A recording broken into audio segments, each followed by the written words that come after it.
ইউসুফ আলাইহিস সালামকে কেন্দ্র করে। তারপরও তার ঘটনাটা ভাগ ভাগ করে আল্লাহ পাক আলোকপাত করেছেন।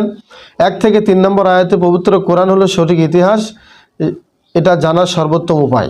অর্থাৎ পবিত্র কোরআন হলো সঠিক ইতিহাস জানার সর্বোত্তম উপায়। কোরআন থেকেই আমরা সঠিক ইতিহাস জানতে পারি। 4 থেকে 18 নম্বর আয়াতে বলা হয়েছে ছোটবেলায় ইউসুফ আলাইহিস সালামের দেখা স্বপ্ন, তাকে নিয়ে তার ভাইদের চক্রান্ত, তাকে কুয়ায় নিক্ষেপ করার ঘটনা। 19 থেকে 34 নম্বর আয়াতে বলা হয়েছে ঘটনাক্রমে মিশরের ক্ষমতাসীনের পরিবারের আশ্রয় লাভ, তবে তার স্ত্রীর ছলনা ও চক্রান্তের কারণে ভীষণ পরীক্ষার মুখোমুখি হয়েছিলেন। 35 থেকে 42 নম্বর আয়াতে বলা হয়েছে নির্দোষ প্রমাণিত হওয়ার পরও ইউসুফ আলাইহিস সালামকে পাঠানো হয় কারাগারে এবং সেখানে 2 জন যুবককে তাওহীদের দাওয়াত।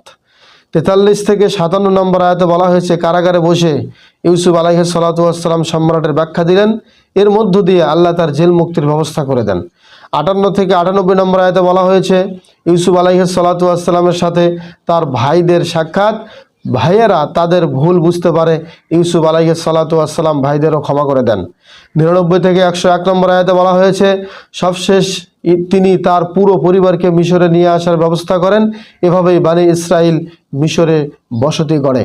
102 থেকে 104 নম্বর আয়াতে বলা হয়েছে ইউসুফ আলাইহিস সালামের বিস্ময়কর ঘটনা নবী মুহাম্মদ সাল্লাল্লাহু আলাইহি ওয়াসাল্লাম এবং তার উম্মতের জন্য বিরাট একটা দৃষ্টান্ত। 105 থেকে 110 নম্বর আয়াতে বলা হয়েছে মুশরিকদের নানান অযৌক্তিক কথাবার্তা খণ্ডন করা। এবং 111 নম্বর আয়াতে বলা হয়েছে কোরআনে বর্ণিত ঘটনাসমূহ হলো মানুষের জন্য গুরুত্বপূর্ণ শিক্ষা, আর সে কথা বলবার মাধ্যমে 2টি অর্থাৎ এই সূরাটির সুন্দর সমাপ্তি ঘোষণা করা।